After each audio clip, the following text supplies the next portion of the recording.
오늘 한 주 동안 지나면서 하나님께서 우리에게 주신 주일들이 얼마나 귀한지, 꼭 주일이 의무적으로 왜 이렇게 자주 있나라고 생각을 하지만, 사람이 성공하고 행복한 삶을 위해서는 과거를 돌아보고 또 미래를 계획하는 이 두 가지를 잘해야 됩니다. 그래서 하나님께서는 한 주간의 삶을 뒤돌아볼 수 있도록 주일에 부르시고, 또 앞으로 한 주 동안 새 힘을 얻어서 새롭게 출발할 수 있도록 부르신 것이 주일입니다. 그래서 주일은 과거를 정리하고 오답 노트를 통해서 새로운 삶의 방향으로 나갈 수 있도록 하는 복된 시간이다. 그래서 이 주일은 의무감이나 무거운 짐이 아니라 우리에게 복 주시기 위한 하나님의 계획과 하나님의 복이다, 축복이다 라는 것들을 생각하면서 오늘 말씀을 전하겠습니다. 그러니까 주일은 점검하는 날입니다. 과거의 삶, 그리고 미래의 것을 준비하는 날. 그러니까 점검과 준비하는 두 가지가 같이 있는 날이 주일입니다. 이곳에 오신 여러분들은 삶을 살아가다 보면 열심히 최선을 다함에도 불구하고 마음에 평안이 없고, 또 답답하고, 또 힘든 것들이 반복됩니다. 그래서 언제나 마치 다람쥐 쳇바퀴 돌듯 언제나 제자리인 것 같은 느낌이 들 때가 있습니다. 그러나 모든 사람이 다 그렇지는 않습니다. 간증을 들어보면 어떤 사람은 그런 난관들을 돌파하고 완전히 새롭게 되어서 완전히 미래에 주신 약속과 꿈이 그저 꿈으로 끝나지 않고 실상으로 나타나게 하는 사람들도 있습니다. 믿음은 바라는 것들의 실상이요 보지 못하는 것들의 증거라고 말씀하셨습니다. 자, 그렇다면 어떤 사람은 점점점 강해져서 열매를 맺는 반면 왜 나는 늘 제자리인 것 같을까요? 오늘 함께 읽은 에스겔 47장에는 우리가 어떻게 성장하고 어떻게 성숙의 단계로 나아가며 어떻게 열매 맺히는가를 상세하게 선명하게 보여주고 있습니다. 오늘 에스겔이 본 환상을 보면 성전에서부터 물이 흘러나오는데 처음에 3절에는 발목까지, 4절에는 무릎까지, 그리고 4절 후반기에는 허리까지, 그리고 5절에는 마침내 사람이 건너지 못할 강같이 헤엄치지 못할 그런 많은 물이 있다. 그리고 난 뒤에 강물이 닿는 곳마다 다 살아나더라 하는 것이 오늘 전체적인 윤곽입니다. 오늘 주님께서는 여러분의 한 주간의 삶을 돌아보면서, 아니 이제 그 살았던 삶에 하나님께서 물으시는 질문이 있습니다. 너는 지금 발목까지 들어가 있느냐?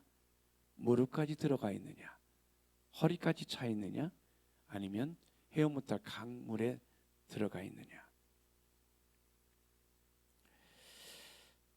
메말라 있던 대지에 하늘부터 비가 오면 모든 산천초목이 다 살아납니다.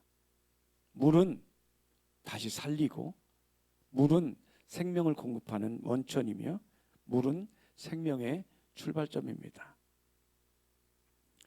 강에서, 하늘에서 물을 내려서 온 것이 다 살아나는 것처럼 우리의 영혼도, 우리의 삶도 물이 있어야 됩니다. 그 물이 우리에게 있어야 살아나게 되는데, 우리 영혼이 살기 위해서 하나님께서 주시는 그 물의 의미가 무엇인지 요한복음 7장 37절, 38절, 39절에는 예수께서 그 모든 물에 대한 의미가 무엇이고 물을 통해서 어떻게 살아날 수 있는지를, 그리고 그 물이 무엇인지를 우리에게 말씀해 주고 있습니다. 함께 보겠습니다.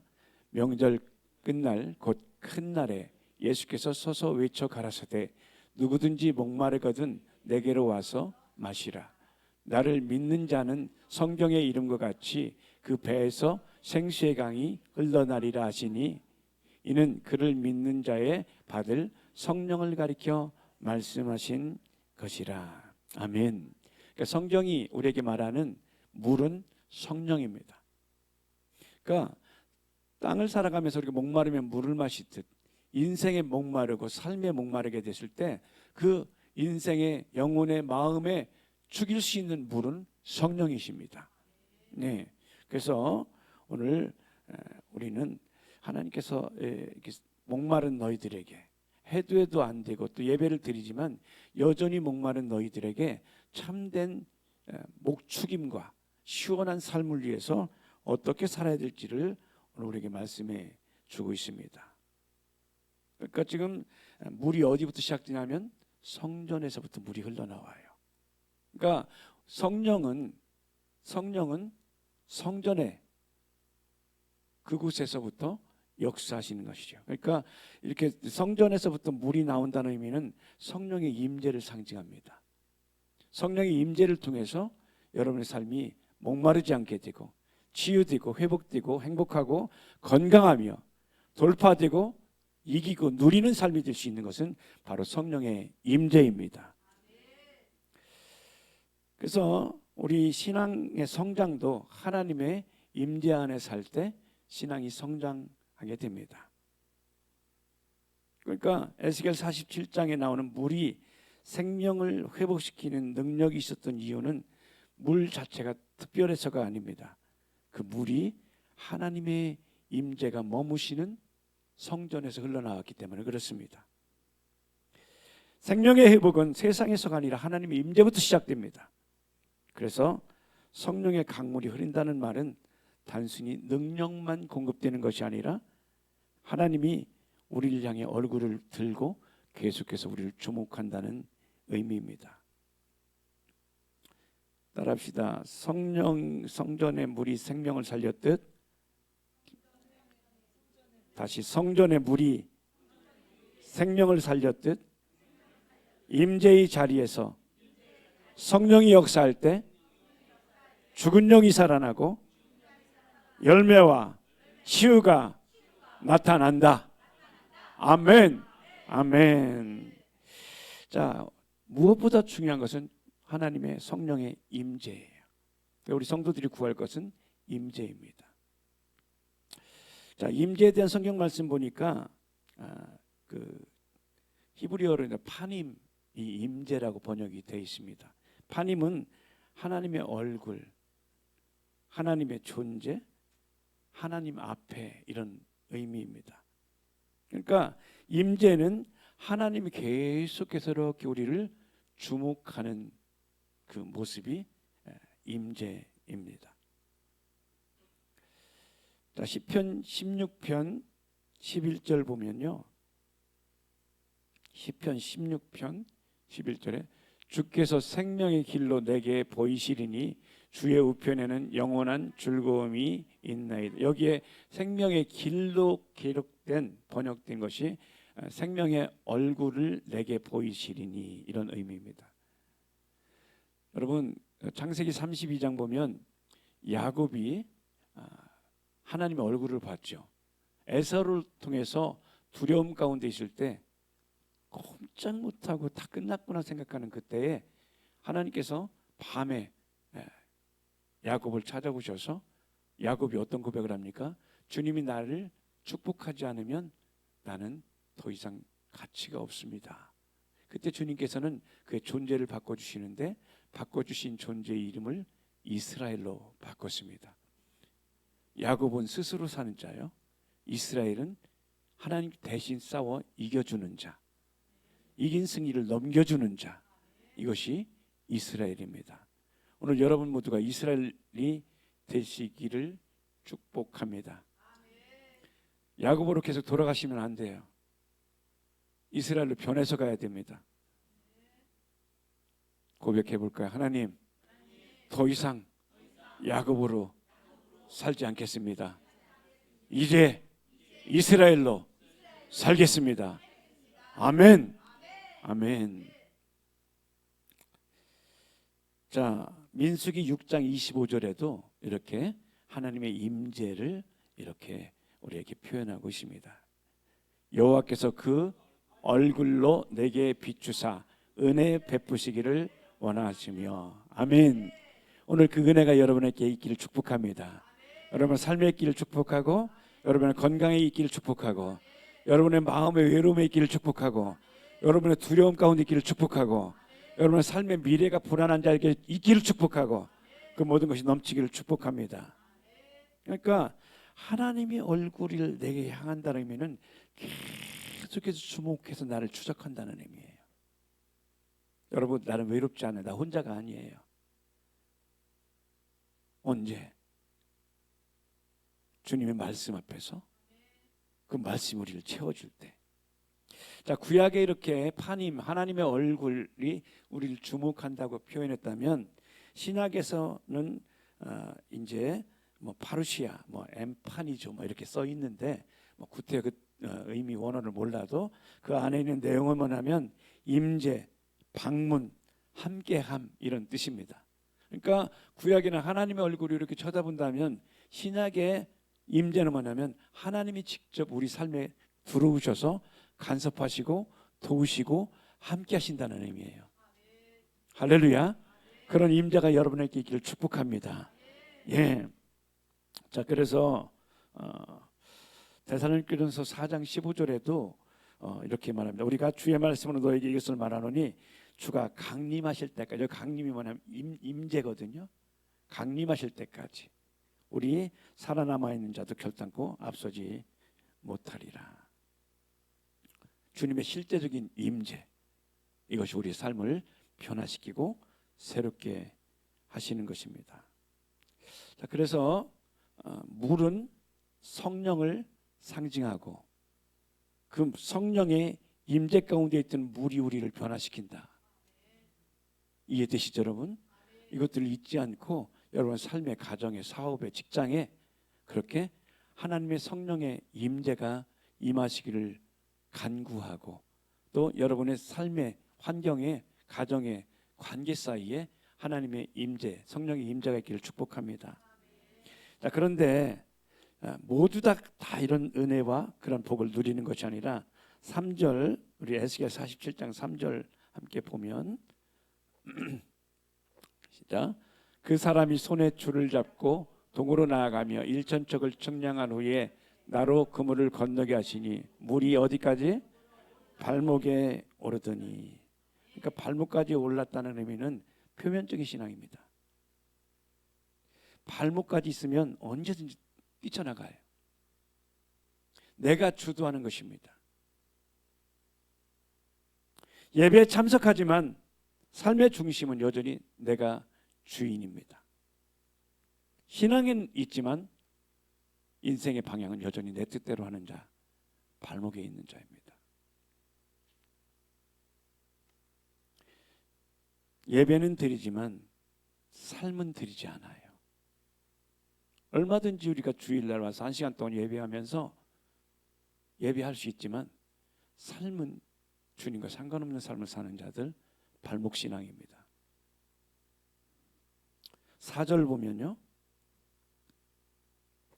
다시 일천척을 청량하고 나로 물을 건너게 하시니 물이 무릎에 오르고. 예, 무릎은 이제 기도를 상징하거든요.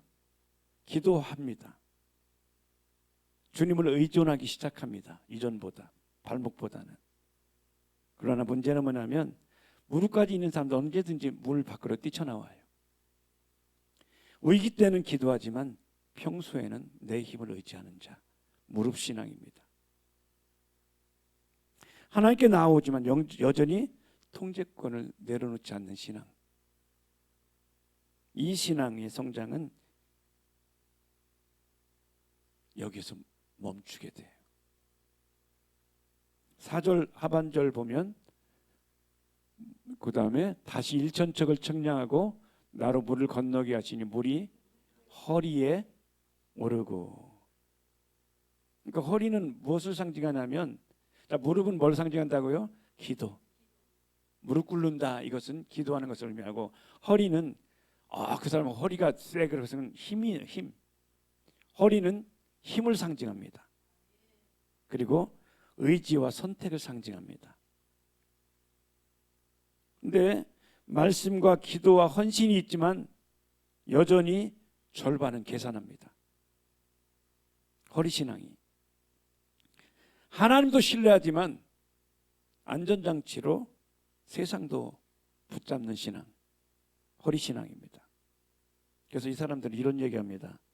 기도하다가 하나님 이해는 합니다. 그러나 이런 것이 있어요. 하나님 그런데요. 이렇게 신앙, 허리신앙입니다. 기억하십시오. 진짜 우리의 믿음과 역사는 전적으로 하나님을 의탁할 때 열려진다는 것을. 5절 봅니다. 5절. 다시 일천척을 청량하시니 물이 내가 건너지 못할 강이 된지라. 건너지 못할 강은 뭐냐면 완전한 헌신, 성령의 주도권에 완전히 맡기는 신앙입니다. 하나님이 이끄셔서 가라 하면 가고 멈추라면 멈추고 이해가 되지 않아도 순종하면서 말씀이 하나님께서 이끄신 것을 신뢰하며 나가는 것입니다. 우리는 이렇게 발목신앙, 무릎신앙, 허리신앙, 헤어 못할 강신앙 4단계의 신앙이 있습니다. 여러분은 오늘 주님께서 물으십니다. 너는 어디에 속해 있느냐? 너는 어디에 속해 있느냐?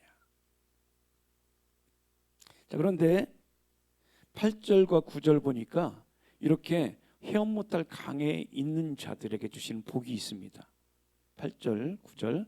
그가 내게 이르시되 이 물이 동방으로 임하여 흘러 아라바로 내려가 바다에 이르리니 이 물로 흘러내린 물에 그 바다의 물이 소성함을 얻을지라. 여기 뭐냐면 계속해서 아라바를 향해서 흘러가는 그 물이 사해 바다인데 결국 죽은 바다도 살리시겠다는 거예요. 죽은 경제도 살리시겠다는 거예요. 죽은 꿈도 살리시겠다는 거예요. 죽을 몸도 살리시고 성령께서 역사하시는 그 물이 흘러서 완전히 잠겨질 때 우리 삶과 인생은 변화되는 것입니다. 그리고 물고기도 힘이 많아진대. 재정적인 것을 돌파하신대. 우리 성도들 재정적으로 돌파되시기 바랍니다. 그 출발점이 뭐예요? 성령의 임재입니다. 누구나 돈 벌고 싶어요. 누구나 나누는 삶을 살고 싶어요. 그러나 마음은 논의되 실제가 되지 않는 이유는 성령의 임재가 없기 때문에.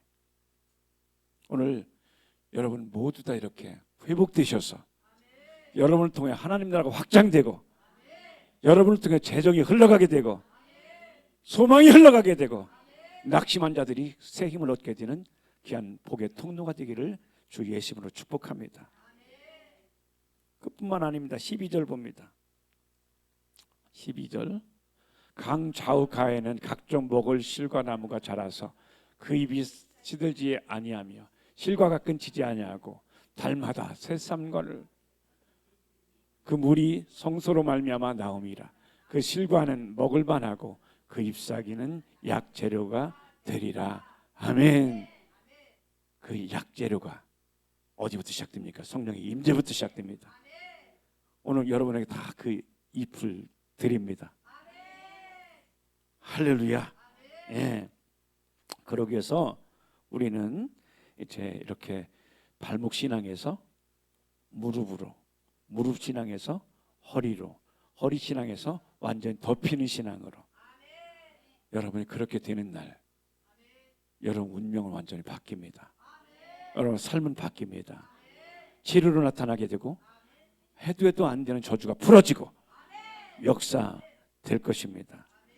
그러기 위해서 우리가 해야 될 것이 있어요. 첫 번째로 하나님의 임재 중심으로 삶을 전환하라. 따라합시다. 하나님의 임재 중심의 삶으로 전환하라. 아멘. 그래서 아침에 눈 뜨면 제일 먼저 하나님을 찾는 거예요. 하나님 내 삶에 임재하여 주십시오. 그리고 하나님을 만나는 것을 사모하게 해주십시오. 두 번째로 따라합시다. 기도의 깊이를 확장하라. 아멘. 첫 번째는 우리가 문제 있을 때 문제에 기도해야 됩니다. 그러나 그 문제 기도하면서 하나님과 나와의 관계로 나아가는 기도로 확장돼야 됩니다. 따라합시다. 문제 기도에서 하나님과의 관계로 나가는 기도. 예, 이것뿐만 아니라 여기서 끝나지 않고 하나님이 임재하시는 기도. 그러니까 문제에서 관계로, 관계에서 임재로. 아멘. 임재하시면 끝납니다. 임재하시면 해결됩니다. 그렇기 때문에 늘 문제만 갖고 기도하는 것이 아니라 주님과의 관계를 위해서 기도하고, 주님과의 관계뿐만 아니라 주님이 임하셔서 다스리고 통치하십시오. 이 기도할 때 삶이 열리고 두려움과 문제가 해결될 것입니다. 그리고 세 번째로는 말씀 앞에 즉각 순종입니다. 어떤 사람 자꾸 미뤄요. 미루면 손해봅니다. 그러니까 우리가 설교할 때 설교를 기록하러 끝나지 말고 행동 하나라도 실천하시는 거예요. 또한 오늘 보니까 나를 통해서 다른 사람을 살리는 자가 되라는 거예요. 이 역사가 오늘 우리 가운데 나타날 것입니다.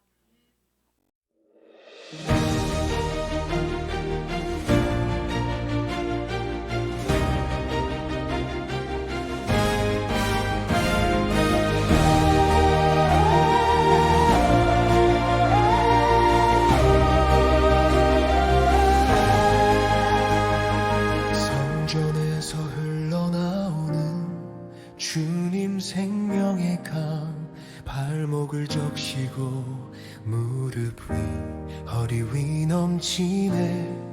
멈추지 않는 은혜, 숨쉬는 모든 곳마다 죽은 것, 살아나는 주의 생명 강가.